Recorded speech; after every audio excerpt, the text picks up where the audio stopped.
2 ದಿನಗಳ ಹಿಂದೆ ರಾಜಧಾನಿ ಬೆಂಗಳೂರಿನಲ್ಲಿ ಆಟೋ ತಾಗಿತು ಅನ್ನೋ ಕಾರಣಕ್ಕಾಗಿ ಒಬ್ಬ ಮಹಿಳೆ ಆಟೋ ಡ್ರೈವರ್ಗೆ ಚಪ್ಪಲಿಯಿಂದ ಹೊಡೆದಂತ ಘಟನೆ ನಡೆದಿತ್ತು. ಇದೀಗ ಆ ಯುವತಿ ಚಾಲಕನ ಕಾಲು ಮುಟ್ಟಿ ಕ್ಷಮೆ ಕೇಳಿದಾಳೆ. ಆಕೆ ಗಂಡ ಕೂಡ ಕ್ಷಮೆ ಕೇಳಿದಾನೆ. ಕನ್ನಡಿಗರನ್ನ ದ್ವೇಷ ಮಾಡಲ್ಲ, ಐ ಲವ್ ಬೆಂಗಳೂರು ಅಂತ ಅವರು ಮಾತನಾಡಿದ್ದಾರೆ.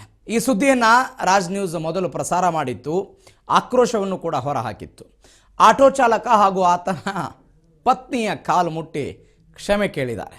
ಬೆಂಗಳೂರಿನಲ್ಲಿ ಆಟೋ ಚಾಲಕನಿಗೆ ಚಪ್ಪಲಿಯಿಂದ ಹೊಡೆದ ಘಟನೆಗೆ ಸಂಬಂಧಪಟ್ಟಂತೆ ಮಹಿಳೆ ಮತ್ತು ಆಕೆಯ ಪತಿ ಇಬ್ಬರೂ ಕೂಡ ಆಟೋ ಡ್ರೈವರ್ ಆತನ ಪತ್ನಿಯ ಕಾಲು ಮುಟ್ಟಿ ಕ್ಷಮೆ ಕೇಳಿದ್ದಾರೆ.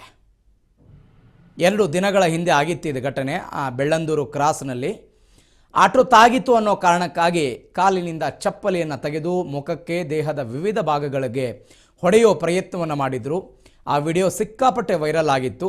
ಉತ್ತರ ಭಾರತದಿಂದ ಬಂದು ಬೆಂಗಳೂರಿನಲ್ಲಿ ಇದ್ದು ಕನ್ನಡಿಗರ ಮೇಲೆ ದರ್ಪ ಮಾಡ್ತಿದ್ದಾರೆ ಎನ್ನುವಂತಹ ಆಕ್ರೋಶ ಇವರ ವಿರುದ್ಧ ವ್ಯಕ್ತವಾಗಿತ್ತು. ಇವರ ವಿರುದ್ಧ ಆಟೋ ಡ್ರೈವರ್ ಒಂದು FIR ಅನ್ನು ಕೂಡ ದಾಖಲು ಮಾಡಿದ್ರು. ಇವರನ್ನು ಪತ್ತೆ ಹಚ್ಚಿ ಸ್ಟೇಷನ್ಗೆ ಕರೆದುಕೊಂಡು ಬಂದು ಎಲ್ಲ ವಿವರಗಳನ್ನು ಪೊಲೀಸರು ಪಡೆದಿದ್ರು. ಅದಾದ ನಂತರ ಇದೀಗ ತಪ್ಪಾಗಿದೆ ಅಂತ ಹೇಳಿ ಕಾಲು ಬಿದ್ದಿದ್ದಾರೆ.